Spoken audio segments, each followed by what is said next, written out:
Can you actually track a motion scene that was never filmed? With this AI workflow, you can. In this video, I will show you how you can turn still AI image into a fully animated motion tracked shot. Perfect for adding 3D objects, shadows, and realistic lighting inside Blender. This is one of my favorite techniques for blending AI footage into a real-world project, and I am excited to share it with you. Let's dive in.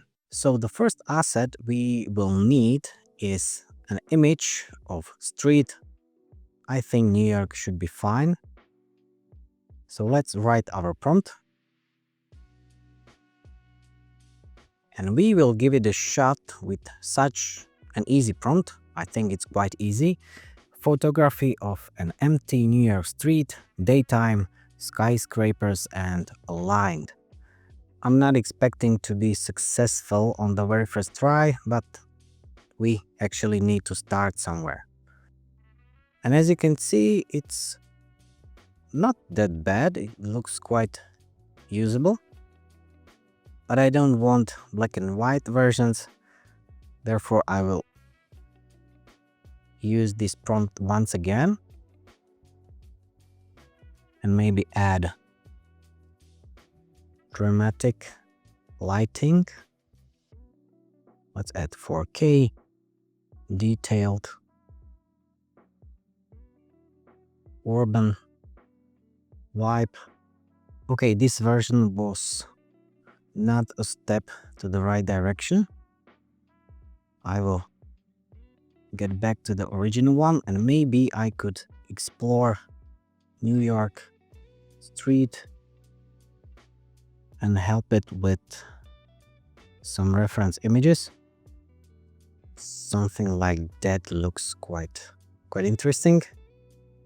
I'll copy URL and use it as a style reference. Let's hit generate.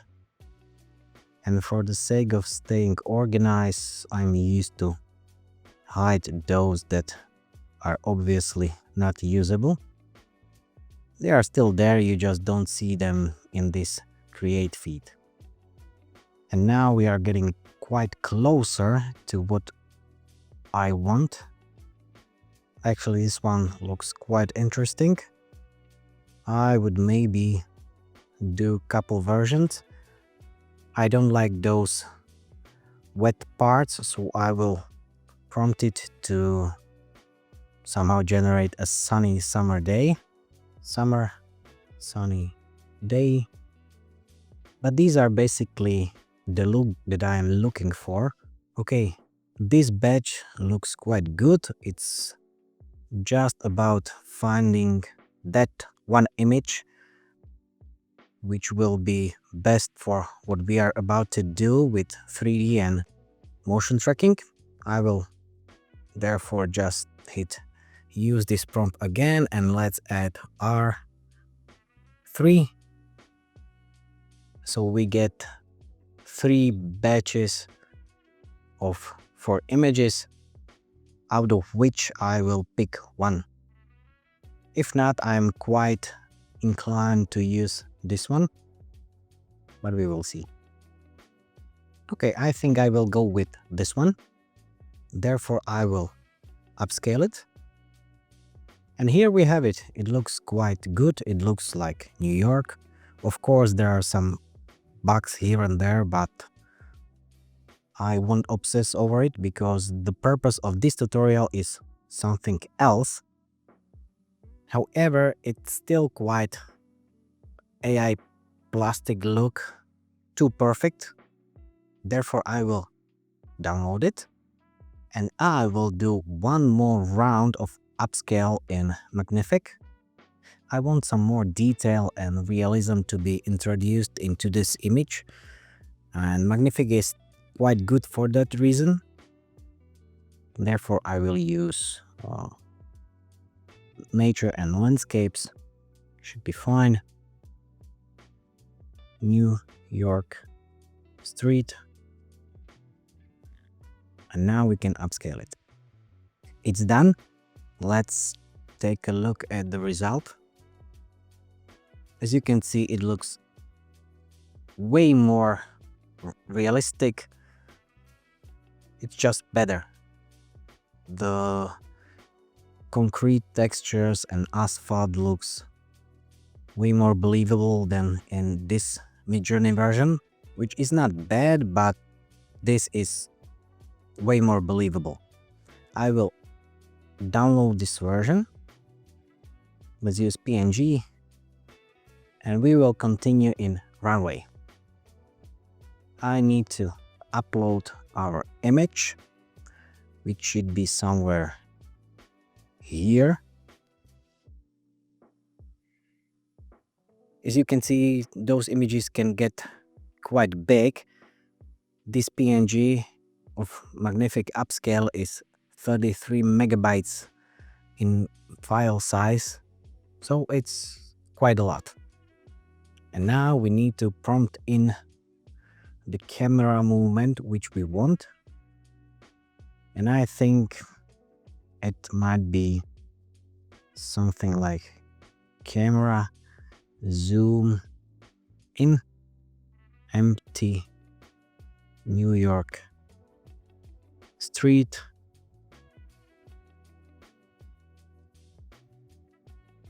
slowly raising view angle. Yeah, this could work. Let's hit generate. We can do maybe 2 of such generations and one in which I will basically let Runway figure out what to do with it. Therefore we have 2 with our prompt and 2 with whatever Runway will imagine. Here we have our 4 generations. Let's take a look at the first one. Quite steady. I think it might work, but a little bit boring. This one had some weird thing happening in here, so it won't work for motion tracking. I will get rid of it. Let's give it a shot with, oh, those with empty prompts got a bit too much creative. Delete.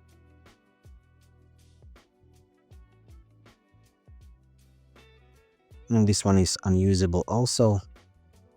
I will keep this one as a base generation which is usable, but let's try a bit. Maybe camera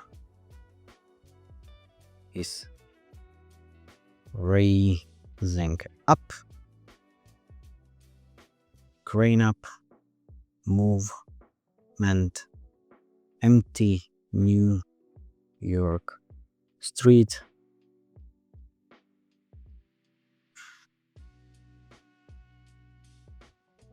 generate.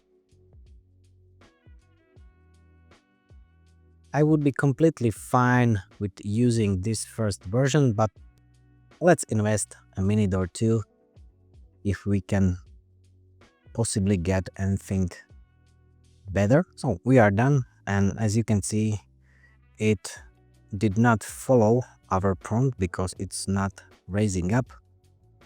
But I will not continue in tweaking this prompt because it is not the main point of this tutorial. Therefore I will upscale this first generation into 4K, and with this upscaled we will move into Blender. So here we are in Blender. It is the default screen, and what I need to do here to motion track this AI footage which we generated a moment ago, you need to go here where there is a plus sign, click it, and under VFX tab there is a motion tracking option. Click it and you will be presented with such a layout. The first thing you need to do here is to get your footage in. Let's hit open, locate it, and open the clip, which is here. Before we do anything else, we need to do one more settings, which is to align our camera with the settings of this video. It has 242 frames and it's 4096 by 2304.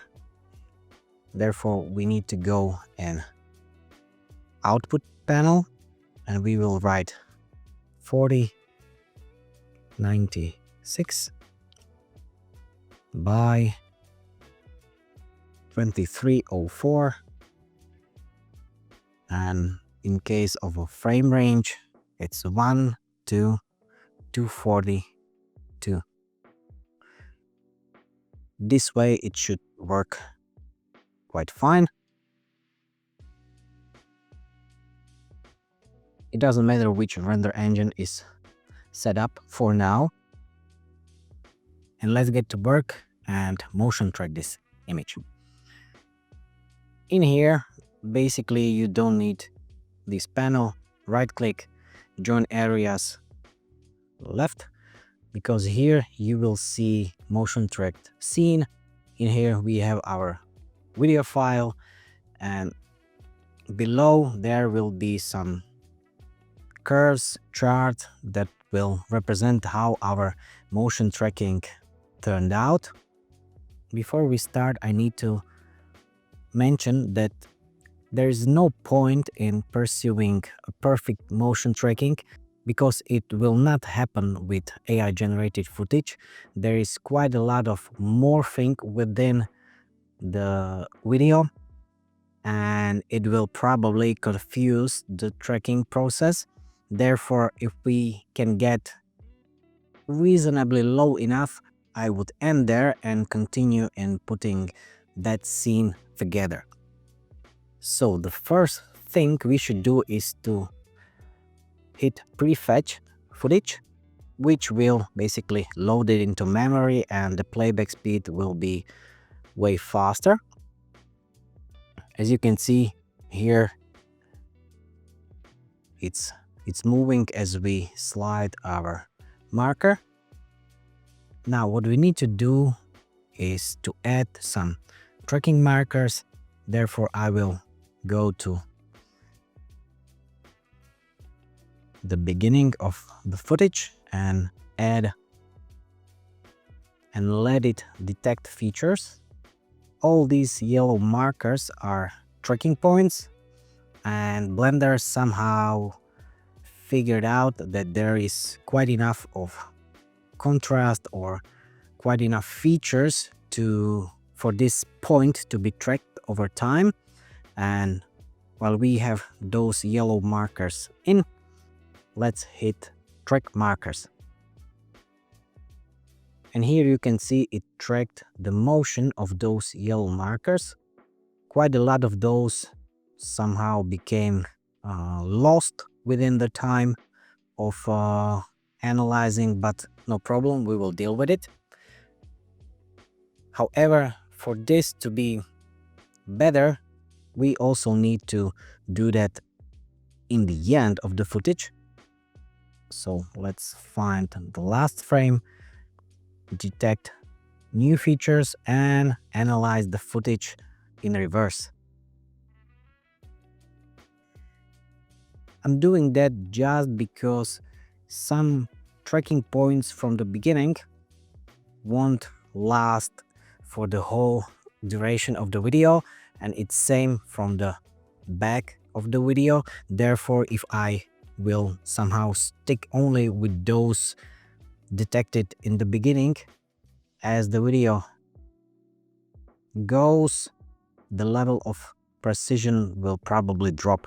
Therefore, we had some tracking markers in the beginning, some tracking markers from the end of the footage, and let's maybe do one more in the somewhere in the middle. It's frame 120. I will hit detect features and track forward. Let's back to 120 and track backwards. This way we have quite enough of data to successfully motion track, hopefully, but we will see. Before we continue, maybe there are a couple of tracking points that are obviously wrong. For example, this one, which is somewhere here, you can see it's tracking the person, not the street. Therefore, you can see within this graph that it goes quite sideways. We can delete it with X, delete curve, and all those that are obviously bad, we can get rid of those immediately. Here we can inspect this one, and right in this point it lost its position and it's going up. Therefore we can get rid of it.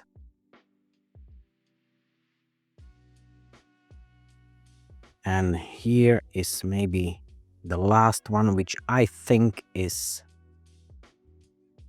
causing some problem. Yes, here you can see getting up, down, that's bad. X, delete curve. If you invest some time in it, you can see there is a handful of such curves which would need to be like deleted. But there is a feature for that. Once we have this like tracked, we are moving to solve panel, and in here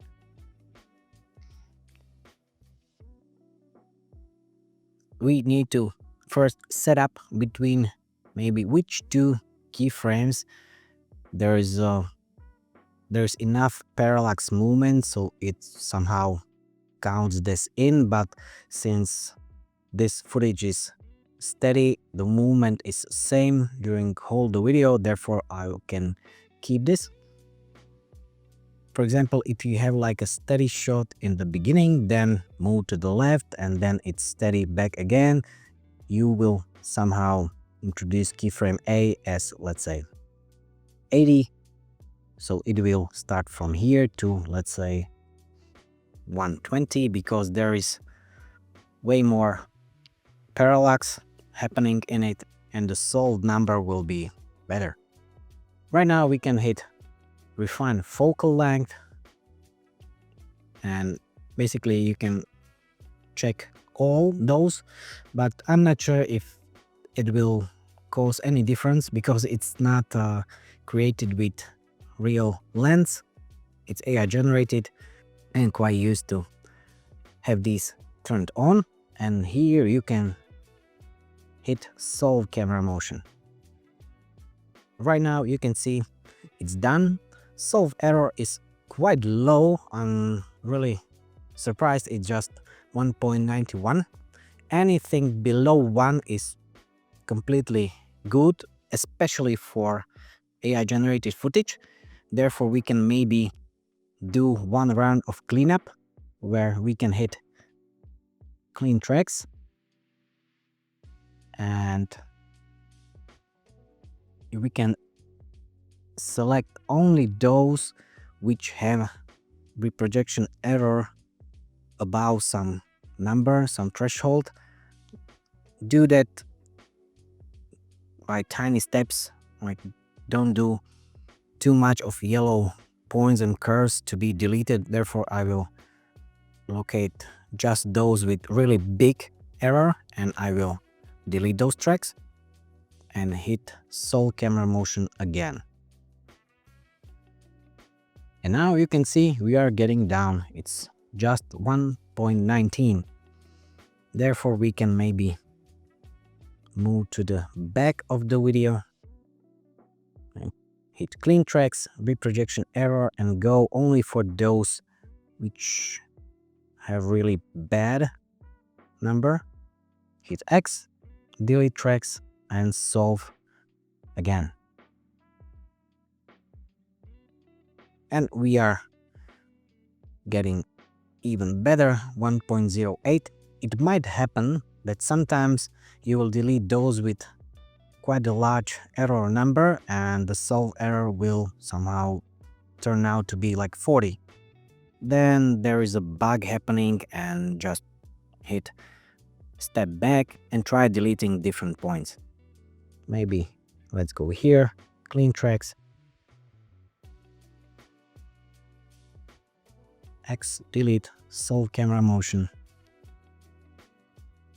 And I am below 1. And I think that for the AI generated footage, this is quite enough.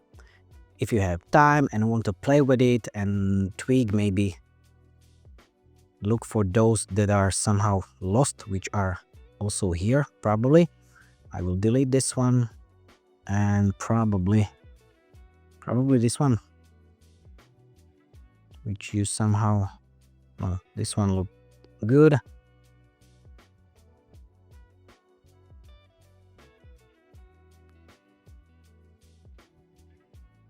I will solve it one more time with that one point deleted. It did not make any difference, so I'm fine. If you will get to like 0.2, that's really good number even for a real footage, but for AI generated, anything under 1 pixel is really good. Therefore, we are basically done with motion tracking and we need to set up our scene. Let's pick some points here. For example, let's go to the beginning and I think I can use this tracking marker and set it as set origin. Therefore, the origin of our environment will be matched to this tracking point. Now we need to select at least one, or no, let's use 1, 2, and 3. And these 3 markers will create our floor because it needs to orient the scene and to know where it is within the 3-dimensional space. It is logical to use those 3 as a floor because the floor is obvious, but if you have like a, let's say, curvy ground or maybe plants and stuff like that, you can do the very same thing like with 1, 2, and 3 tracking markers and set it as wall. It will do the very same thing. And the last and the most tricky thing and oftentimes overlooked is to set scale, because this time it is somehow aligned but the size is not probably matching. Therefore, I can maybe hit this and this marker and I will tell it set scale. It's maybe, I don't know, 4 meters. And set scale, apply, and with these settings we can set up our tracking scene. Therefore, if I move to layout and hit camera, you can see it's oriented in the way we basically need. This is the ground from our motion tracking. I can maybe scale this down, GZ. We can get rid of that. We can get rid of the ground and position our cube somewhere in here. And we can maybe test it here. You can see our cube is moving with our footage. Right now it's time for the funny thing, and that is to place some product in. I'm using free version of Blender Kit, but In your case, maybe it's your product, but for the sake of this tutorial, I will maybe use a, let's say, a can and find some model.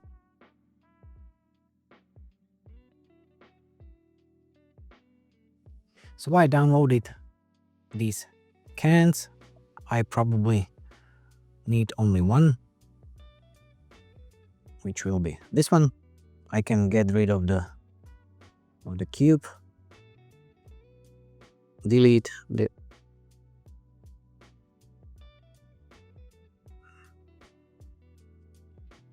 I will need to join it. Okay, so let's use it here, scale it up, maybe right click, set origin to geometry, and let's get back to camera view, rotate it over Z axis, G, X, and position it basically wherever you want. I don't need this cube anymore. I hit delete, and now you can see I can maybe go even crazier, which is this size, or maybe something like that. For this to look maybe a bit better, I can go to camera settings, and here where you have background images, it's basically the video, but I can make it look 100% in opacity, and here you can see our bottle is moving with the footage. Therefore we can crop it,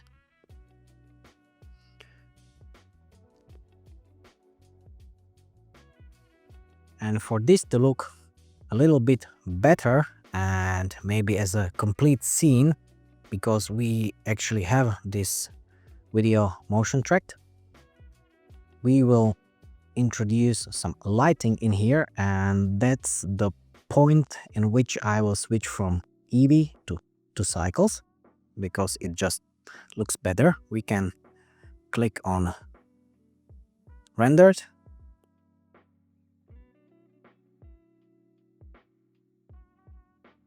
and I need to introduce some light in it, but for such exterior scene I like to use some HDRIs. For example, in here I have some from Polyhaven, which is outdoor, midday probably, and something like a sunny day here.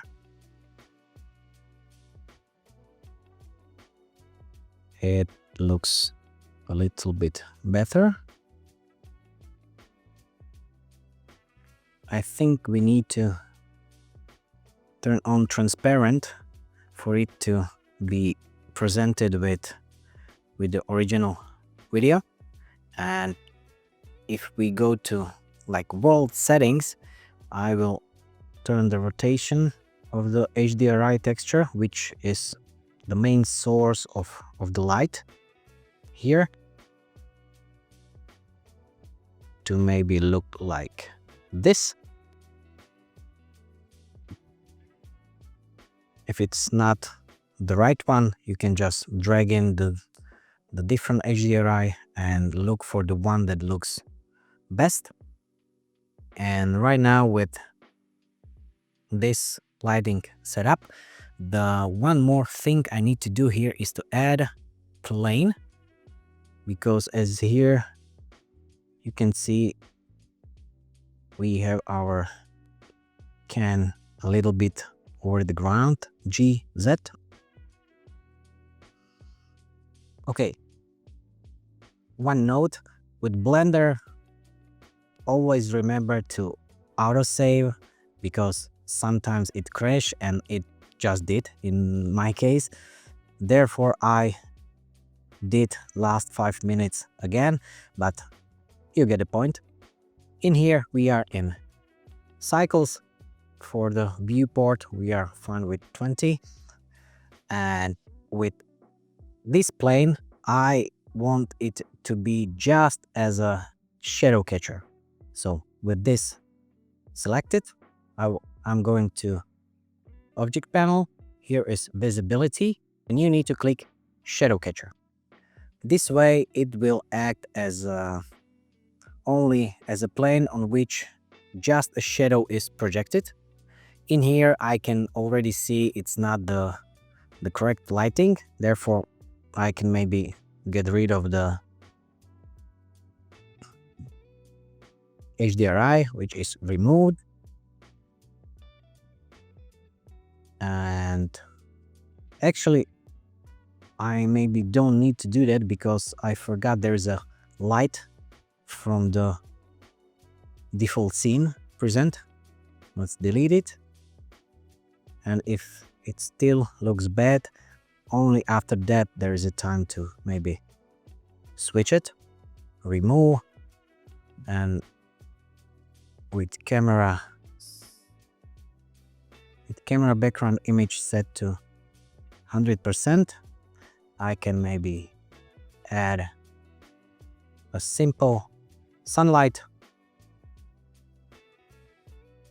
bump up the strength, and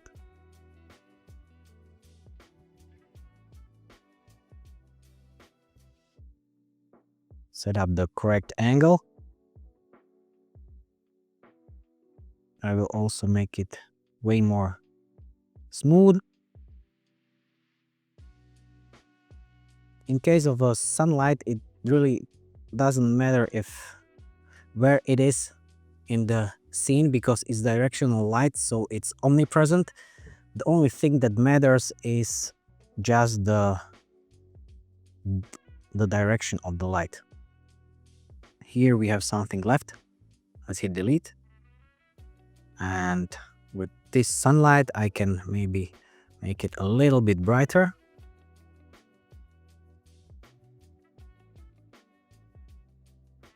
Find the correct lighting.